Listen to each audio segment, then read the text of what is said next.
दिल्ली के नजदीक उत्तर प्रदेश के नोएडा में सॉफ्टवेयर इंजीनियर युवराज मेहता की मौत के मामले में बड़ा एक्शन लेते हुए पुलिस ने एक बिल्डर को गिरफ्तार कर लिया। युवराज मेहता की गहरे गड्ढे में डूबकर हुई मौत के बाद उनके पिता ने 2 बिल्डरों के खिलाफ नामजद एफआईआर दर्ज करवाई थी और उनमें अभय कुमार नाम के बिल्डर को गिरफ्तार कर लिया गया।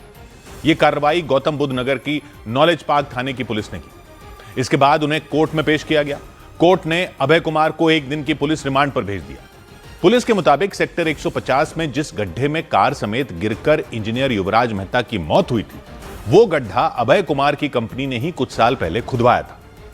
पुलिस ने बताया कि साल 2021 में गहरे गड्ढे को अभय कुमार की कंपनी एमजेड विश टाउन ने ही खुदवाया था। वहां पर एक बड़ा सा शॉपिंग मॉल बनवाने का प्लान था। उसी का बेसमेंट बनवाने के लिए गड्ढा करवाया गया था, लेकिन बाद में यह प्रोजेक्ट अटक गया था। इसके बाद आरोप लगाया गया कि वो गड्ढा वैसे ही छोड़ दिया गया था। करीब 3 साल पहले उसमें नाले का पानी भर गया। अभय कुमार की कंपनी पर आरोप लगाया गया कि उसने गंभीर लापरवाही बरती और सुरक्षा मानकों की अनदेखी की, क्योंकि युवराज के पिता के मुताबिक अधूरे पड़े प्रोजेक्ट के गड्ढे के आसपास न तो पर्याप्त बैरिकेडिंग की गई थी, न ही किसी तरह की कोई चेतावनी का बोर्ड लगाया गया था। युवराज के पिता राजकुमार मेहता ने आरोप लगाया कि इसी लापरवाही की वजह से उनके बेटे की जान चली गई। इस मामले में बिल्डर अभय कुमार की गिरफ्तारी के साथ ही जांच के लिए बनाई गई एसआईटी ने हादसे वाली जगह का मुआयना किया। मेरठ जोन के एडीजी भानु भास्कर अपनी टीम के साथ नोएडा के सेक्टर 150 इलाके में पहुंचे और निरीक्षण किया। अभी हमारी जो एसआईटी है इसने काम शुरू कर दी है। शासन के निर्देशों पे हम लोग 5 दिन के अंदर इसकी रिपोर्ट दे देंगे। सभी लोगों से बातचीत की जाएगी और सभी लोगों से बात करके फिर ये देखना होगा कि किन्हीं कारणों से और किन्हीं परिस्थितियों में ये ऐसा दुखद घटना हुई।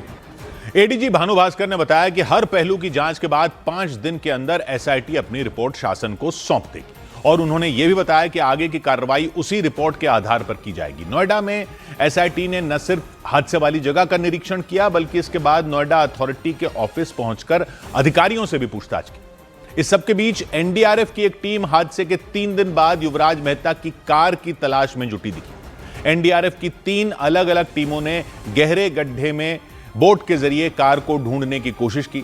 इस दौरान एनडीआरएफ के गोताखोरों ने भी पानी में डूबी कार का पता लगाने के लिए कड़ी मेहनत की। वहां फायर ब्रिगेड के अधिकारी और एसीपी समेत भारी पुलिस फोर्स तैनात रही। करीब 5 घंटे तक चले सर्च ऑपरेशन के बाद गोताखोरों ने युवराज मेहता की कार का पता लगा लिया और इसके बाद उस कार को निकालने के लिए ऑपरेशन शुरू कर दिया गया।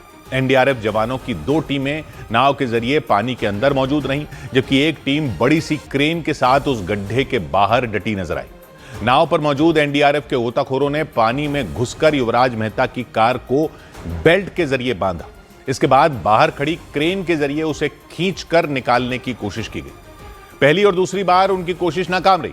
कार में बंधी गई बेल्ट खुल गई। इसके बाद गोताखोर तीसरी बार पानी में घुसे और उन्होंने फिर से कार में बेल्ट बांधी। इसके बाद थोड़ी ही देर में युवराज मेहता की कार खींचकर पानी के बाहर निकाल ली गई। हादसे के करीब 70 घंटे बाद युवराज मेहता की कार को बाहर निकाला जा सका। कार को पानी से निकालने के बाद एक ट्रक पर क्रेन की मदद से रखा गया। पानी से निकाली गई कार को देखकर यह अंदाजा लगाना मुश्किल नहीं था कि हादसा कितना खौफनाक रहा होगा, क्योंकि कार के आगे का हिस्सा पूरी तरह चकनाचूर नजर आया। कार के बोनेट और सामने वाला शीशा पूरी तरह टूटा दिखाई दिया। ट्रक पर रखी गई कार को पुलिस नॉलेज पार्क थाने ले गई। उधर राजस्थान के उदयपुर में जन्मदिन का जश्न मनाकर कार से लौट रहे 6 लड़के हादसे का शिकार हो गए। उनकी कार दूसरी गाड़ी से भिड़ गई और इस घटना में 4 लड़कों की जान चली गई। हादसा तब हुआ जब वो बर्थडे पार्टी के बाद लौट रहे थे और तभी उनकी कार सामने से आ रही दूसरी गाड़ी से टकरा गई। टक्कर इतनी जोरदार हुई कि कार के परखचे उड़ गए।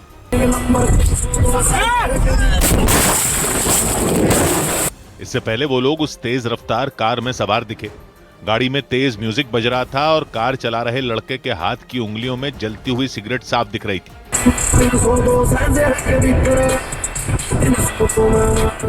ड्राइवर के बगल वाली सीट पर बैठा लड़का वीडियो रिकॉर्ड कर रहा था और पिछली सीट पर बैठा लड़का भी वीडियो रिकॉर्ड करता रहा।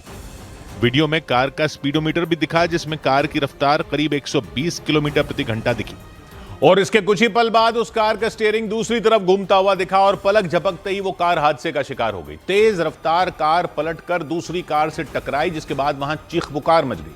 कार में बैठे सारे लड़के अंदर ही फंस गए। बचा लो, बचा लो। इस दौरान एक लड़का मदद की गुहार लगाने लगा। कार के बाहर लोगों की आवाज सुनकर उसने मदद मांगी। ए बचा लो भाई, बचा लो यार, अल्लाह के वास्ते। ए भाई बचा लो रे, कोई गेट खोल के। कार के अंदर से लगातार घायलों के कराहने की आवाज आती रही। इस बीच कुछ लोग पुलिस को बुलाने की बात करने लग गए। उन लोगों की आवाज सुनकर वो लड़का लगातार मदद मांगता रहा।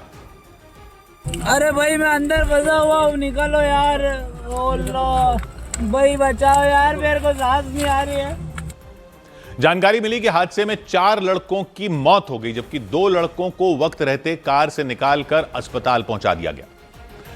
इधर मध्य प्रदेश के झाबुआ में एक मेले में एक भारी भरकम झूला गिरने से 15 बच्चे घायल हो गए। हादसे के बाद वहां लोगों ने सुरक्षा को लेकर सवाल खड़े कर दिए और मेले का आयोजन करने वालों के खिलाफ कड़ी कार्रवाई की मांग की, क्योंकि वो बड़ा झूला अचानक नीचे गिर गया और इसके बाद तो चीख पुकार मच गई।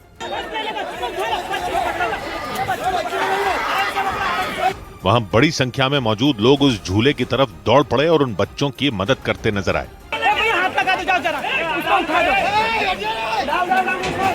झाबुआ के उत्कृष्ट विद्यालय के मैदान में चल रहे मेले में वो बच्चे झूला झूलने के लिए पहुंचे और झूले पर 15 से ज्यादा बच्चे बैठ गए। बताया गया कि उस पर तय संख्या से ज्यादा लोगों को बैठा दिया गया, इसलिए वो झूला उनका वजन संभाल नहीं पाया और ऊंचाई से नीचे गिर गया।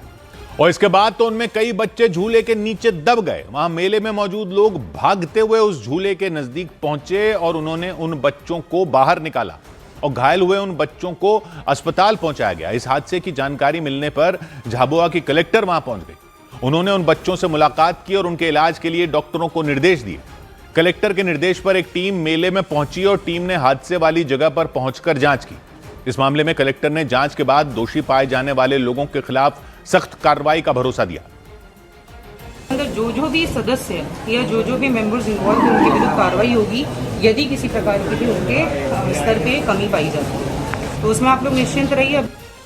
इस हादसे के बाद वहां के लोगों के साथ कांग्रेस और आम आदमी पार्टी के नेताओं ने मेले का आयोजन करने वालों पर लापरवाही बरतने का आरोप लगा दिया और प्रशासन से उनके खिलाफ एक्शन लेने की मांग की। उधर यूपी के गाजियाबाद में लापरवाही का आरोप लगाते हुए 44 बीएलओ की तनख्वाह रोकने के आदेश दे दिए गए।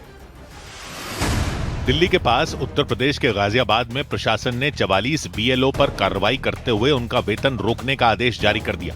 उन पर आरोप लगा कि उन्होंने एसआईआर के काम में लापरवाही बरती, जिसके बाद जिला निर्वाचन अधिकारी ने उनके खिलाफ सख्त कार्रवाई के निर्देश दिए। जो 18 तारीख को हमारा विशेष अभियान का तिथि था, उसमें उच्च अधिकारियों के निरीक्षण में 44 बीएलओ अनुपस्थित पाए गए थे।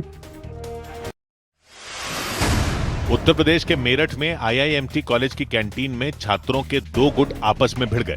बताया गया कि एक दूसरे पर टिप्पणी करने को लेकर उनके बीच झगड़ा शुरू हुआ, जो मारपीट में बदल गया।